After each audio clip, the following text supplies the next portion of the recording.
natin yung from here.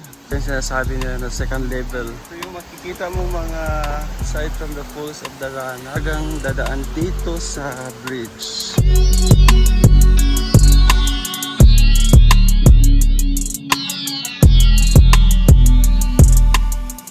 So this way is going to Batlag Falls. Mamaya pupuntahan natin yung Darana. This time, kasi naglilinis pa sila.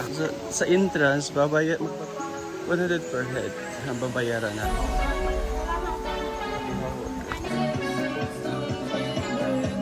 Tayong tingnan kung gaano kaganda. This is an adventure, so tingnan, sabay tayong titingnan.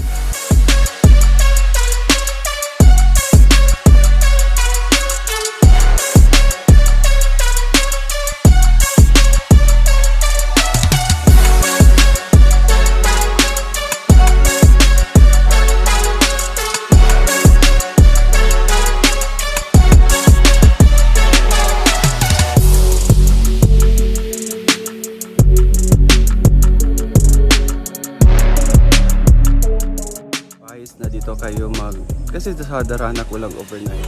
I'm not sure kung magkano yung adventurous na nag-tent lang. So this swimming pool, the flowing water from the swimming pool dito, kaya puntahan natin yung Darana.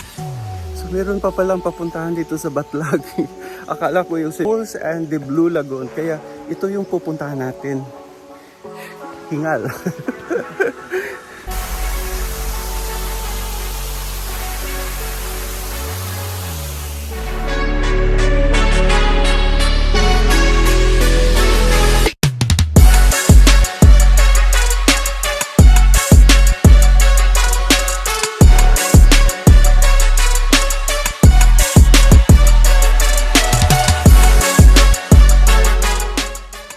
Ngayon sa Daranac Falls naman natin.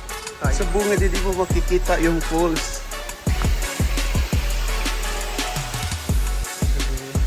Ito kinukuha siguro yung tubig. So nandito na tayo sa lahat. Ayan! Ang sarap maligo.